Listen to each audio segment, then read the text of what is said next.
Hello बच्चों, तो कैसे हैं आप सभी। Myself Sumit Kumar Srivastava and today we are going to start new chapter which is chapter 3 motion in a straight line and we are going to cover part 1 of this chapter.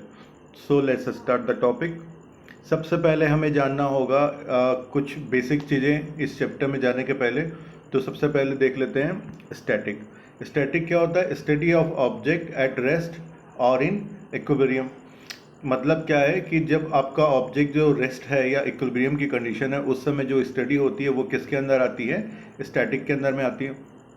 अब यहाँ पर जैसे आप ये टर्म देख रहे हैं इक्विलिब्रियम, तो इसे समझते हैं।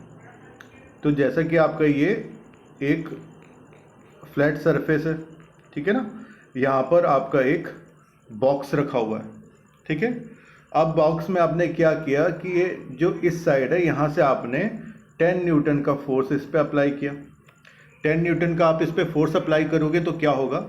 ये जो बॉक्स है इसका मोशन का डायरेक्शन किस ओर होगा? इस साइड होगा ना। क्लियर है।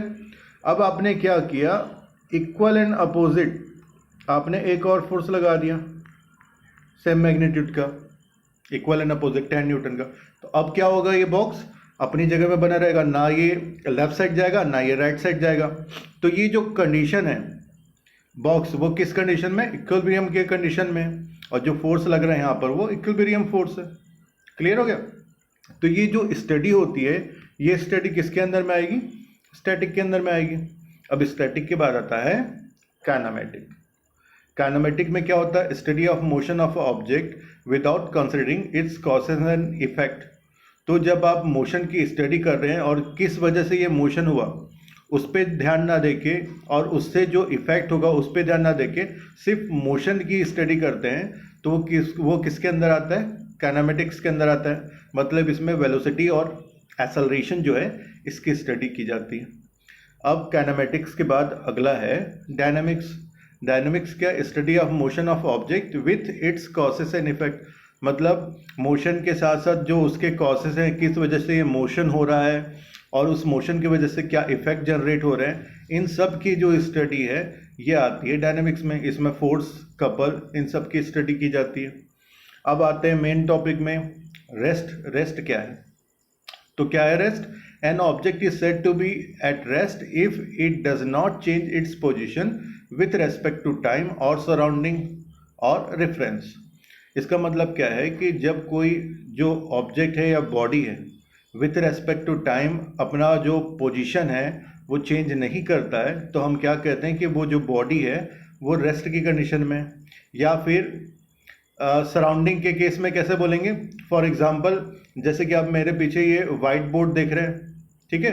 तो मेरे अलावा जो बैकग्राउंड में जितनी चीज़ें देख रहे हैं आप, ये वॉल हो गया, ये वाइट बोर्ड हो गया, ये सब क्या हो गया? सराउंडिंग के पार्ट हो गए।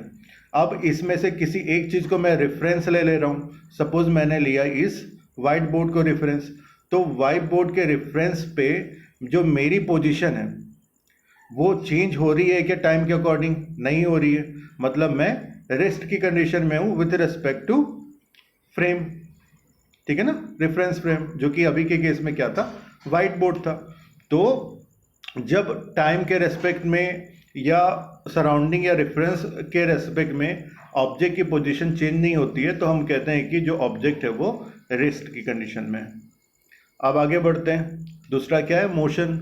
सो an object is said to be in motion if it change its position with respect to time और सराउंडिंग और रेफरेंस। तो मतलब टाइम के हिसाब से आपकी पोजीशन चेंज हो रही है या सराउंडिंग के हिसाब से आपकी पोजीशन चेंज हो रही है, तो हम क्या कहेंगे कि जो बॉडी है या ऑब्जेक्ट है वो मोशन में है विथ रेस्पेक्ट टू टाइम या विथ रेस्पेक्ट टू रेफरेंस। अगर आपकी पोजीशन जो है या ऑब्जेक्ट की जो पोजीशन है वो चेंज हो रही है, तो हम क्या कहेंगे कि वो जो ऑब्जेक्ट है वो मोशन में है। अब आते हैं आगे बढ़ते हैं। Rest and motion are related term. सही बात है। हमने जैसे अभी देखा कि रेस्ट की कंडीशन में क्या था कि टाइम के रेस्पेक्ट में चेंज नहीं हो रहा था, लेकिन मोशन में क्या है? टाइम के रेस्पेक्ट में चेंज हो रहा था पोजीशन। तो ये दोनों क्या है? रिलेटिव टर्म है। अब आते हैं अगले में। सबसे पहला क्या? One dimensional motion. One dimensional motion क्या है? An object travel in a straight line is called rectilinear और लीनियर और वन डायमेंशनल मोशन। तो जब आपका जो पाथ है, ट्रैवल पाथ है, वो एक स्ट्रेट लाइन होता है, तो इसे हम क्या कहते हैं कि जो मोशन हो रहा है यहाँ पर वन डायमेंशनल हो रहा है। अगर ये आपकी इनिशियल पोजीशन थी, यहाँ से आपने मोशन स्टार्ट किया और एक सीधी लाइन में आपने मोशन किया, ये आपकी फाइनल पोजीशन है सपोज, तो ये जो आपका ओवरऑल मोशन हुआ क्या हुआ, वन डायमेंशनल मोशन हुआ। इसे स्ट्रेट लाइन मोशन भी कहते हैं, लीनियर मोशन भी कहते हैं, ठीक है ना। आगे बढ़ते हैं। स्ट्रेट लाइन के बाद सेकंड क्या है, two dimensional motion. Two dimensional motion मतलब इसमें दो कोऑर्डिनेट चाहिए रहेंगे, एक्स और वाई। इसके लिए एग्जांपल क्या है हमारा, जो सर्कुलर मोशन होता है वो किस में आता है, टू डायमेंशनल मोशन आता है, और पेंडुलम मोशन भी क्या आता है, टू डायमेंशनल मोशन है। जो हम देखते हैं ना बॉल घड़ी रहती है, वहां पर एक पेंडुलम लगे रहता है जो लेफ्ट राइट मूव करते रहता है, तो वहां पर जो मोशन है वो भी क्या है, टू डायमेंशनल मोशन है। यहाँ पर हमको क्या चाहिए रहता है, दो कोऑर्डिनेट चाहिए रहते हैं, एक्स और वाई। फिर आता है three dimensional motion. Three dimensional motion क्या है, इसमें तीन कोऑर्डिनेट चाहिए, एक्स वाई जेड। तो जैसा कि इसके एग्जांपल क्या हो सकते हैं, जैसे कि स्पेस है ना, तो खुले आसमान में चिड़िया उड़ रही है भाई, तो ये चिड़िया भी क्या है, जो उड़ रही है ये थ्री डायमेंशनल मोशन कर रही है। पतंग जो है हम उड़ाते हैं जो, वो भी क्या है, थ्री डायमेंशनल मोशन हो रहा है। तो ये सभी क्या है, थ्री डायमेंशनल मोशन के एग्जाम्पल है। इसमें तीन कोऑर्डिनेट चाहिए, एक्स वाई और जेड। आगे बढ़ते हैं, ये सब तो हो गया। अब आते हैं डिस्टेंस पे।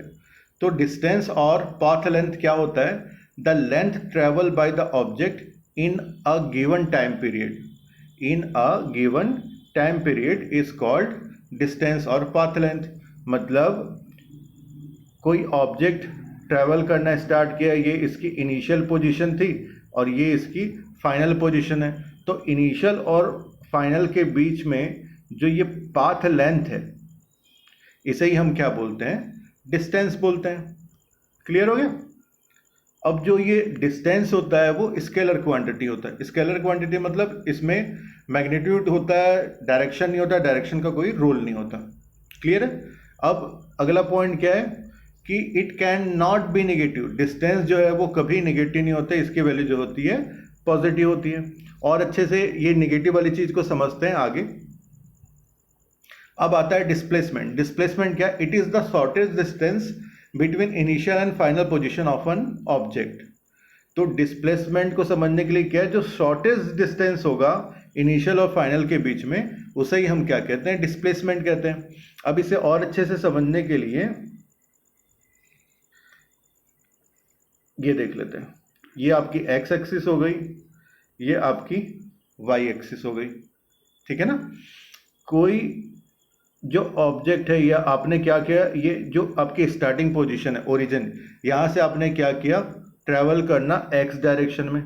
ये एक्स डायरेक्शन में आपने ट्रैवल करना स्टार्ट किया। यहां पर आपकी आगे पहली पोजीशन ए, आपने सपोज 10 मीटर आपने ट्रैवल किया। फिर आपने ए से बी ट्रैवल किया, ये आपका बी पॉइंट पे आ गए, ये भी सपोज 10 मीटर था। अब बी से वापस सी तक आ गए, जो कि ए पे ही था, ये सी पे आ गए। तो आपका डिस्प्लेसमेंट क्या होगा, यहाँ पर जो शॉर्टेस्ट डिस्टेंस होगा, ये ओरिजिन था ना, तो ओ से सी का शॉर्टेस्ट डिस्टेंस कौन सा है, 10 मीटर। तो ये 10 मीटर क्या होगा, आपका डिस्प्लेसमेंट होगा। क्लियर हो गया। अब इसमें अगली लाइन क्या है कि ये जो डिस्प्लेसमेंट है ये वेक्टर क्वांटिटी है, मतलब इसमें मैग्नीट्यूड और डायरेक्शन दोनों का रोल है। क्लियर हो गया। आगे बढ़ते हैं। It can be positive, negative और जीरो। डिस्प्लेसमेंट जो है वो पॉजिटिव, नेगेटिव और जीरो हो सकता है। तो नेगेटिव कैसे होगा, तो नेगेटिव को समझने के लिए एक कोऑर्डिनेट के हिसाब से ही समझा जा सकता है सबसे बेसिकली।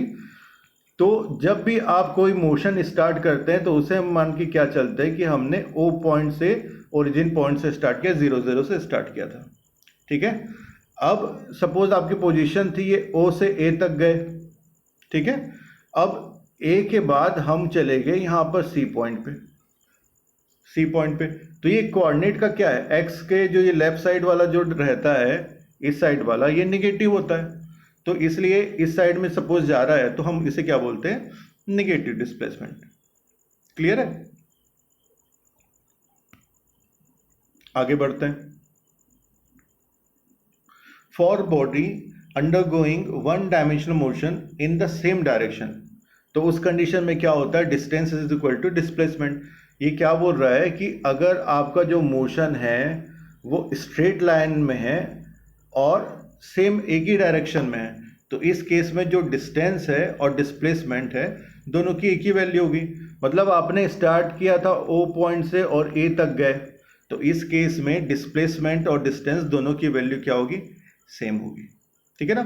मॉड लगाने का मतलब क्या है, मॉड के बाहर जाएगी कोई भी वैल्यू तो वो हमेशा पॉजिटिव होगी। क्लियर है, इसलिए वहां पर मॉड है। डिस्टेंस की वैल्यू पॉजिटिव होती है, डिस्प्लेसमेंट जो है वो पॉजिटिव, निगेटिव, जीरो कुछ भी हो सकता है। आगे बढ़ते हैं। For all other motion distance is greater than displacement. Clear है। तो जब स्ट्रेट लाइन में सेम डायरेक्शन में जब पाथ होगा तो distance is equal to displacement होगा, और बाकी सब केस में क्या होगा, डिस्टेंस जो है वो ग्रेटर देन डिस्प्लेसमेंट होगा। अब आते हैं हम आगे स्पीड में। स्पीड क्या है, distance travel per unit time by an object is called speed. Distance upon time आप क्या बोलते हैं, स्पीड है। तो ये क्या है, आपकी स्केलर क्वांटिटी है। डिस्टेंस आपका क्या था, वो भी स्केलर क्वांटिटी था, तो स्पीड भी आपका क्या होगा, ये भी स्केलर क्वांटिटी है। अब अगला क्या है, यूनिफॉर्म स्पीड। यूनिफॉर्म स्पीड क्या होता है, if the object travel an equal distance in equal time interval it is called uniform speed. अब इसे समझते हैं। सपोज पहले 1 मिनट में 2 किलोमीटर कोई गाड़ी ट्रेवल करी, ठीक है, फिर सेकेंड मिनट में फिर 2 किलोमीटर ट्रेवल किया, और फिर अगले मिनट में फिर से 2 किलोमीटर ट्रेवल किया, तो मतलब हर 1 मिनट में वो 2-2 किलोमीटर क्या है, वो ट्रेवल करते जा रहा है। मतलब उस 2-2 किलोमीटर को ट्रेवल कर रहा है, तो उसकी जो स्पीड है वो क्या है, यूनिफॉर्म बनी हुई है, तभी तो उतना ट्रेवल कर पा रहा है। ठीक है ना। तो यही है आपका यूनिफॉर्म स्पीड।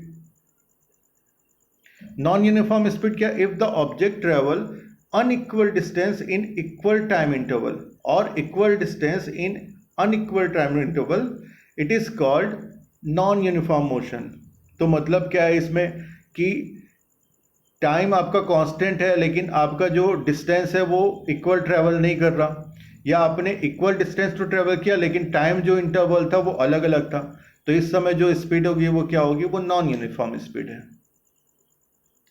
अब आगे आता है इंस्टेंटेनियस स्पीड। इंस्टेंटेनियस स्पीड क्या होता है, एट पर्टिकुलर इंस्टेंट, जो at particular instant of time जो स्पीड होती है वही क्या होती है, इंस्टेंटेनियस स्पीड होती है। आगे बढ़ते हैं। फिर आता है एवरेज स्पीड। एवरेज स्पीड क्या होता है, total distance upon total time. Total distance upon total time क्या होता है, हमारा एवरेज स्पीड होता है। इसके लिए बेसिक फॉर्मूला है del x by del t. फिर आगे बढ़ते हैं।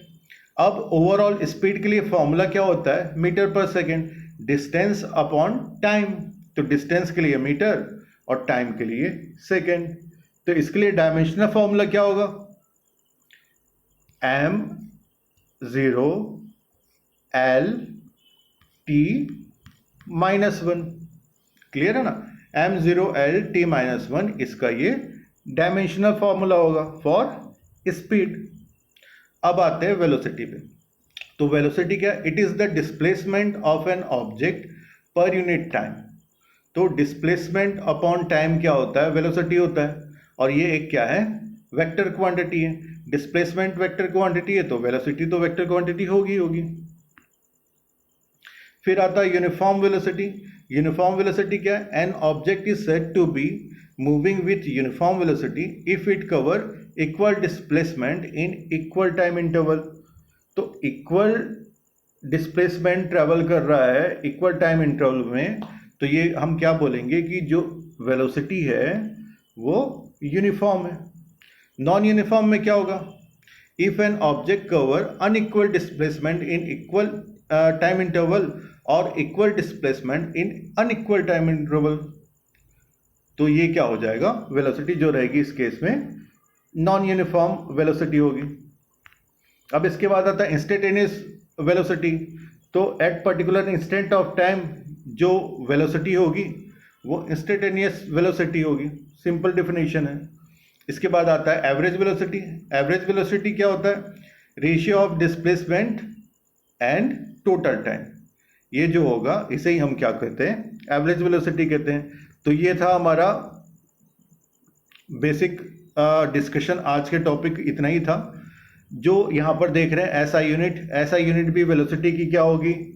डिस्प्लेसमेंट अपॉन टाइम है ना, तो डिस्प्लेसमेंट भी क्या है? लेंथ ही है। तो यहाँ पर यूनिट भी क्या होगी? मीटर पर सेकेंड। और डायमेंशन ऑफ फॉर्मूला भी वही होगा, m0l t -1। m0l t -1 यही इसका डायमेंशन होगा। क्लियर है? तो आज का टॉपिक यहीं तक था। इसके आगे हम इसके ऊपर न्यूमेरिकल करेंगे। जो स्पीड है, वेलोसिटी है, डिस्टेंस, डिस्प्लेसमेंट, इन सब के ऊपर न्यूमेरिकल करेंगे। जल्द ही होगा। अगला ही जो वीडियो है इसके ऊपर होने वाला है, तो जुड़े रहिए। Thank you.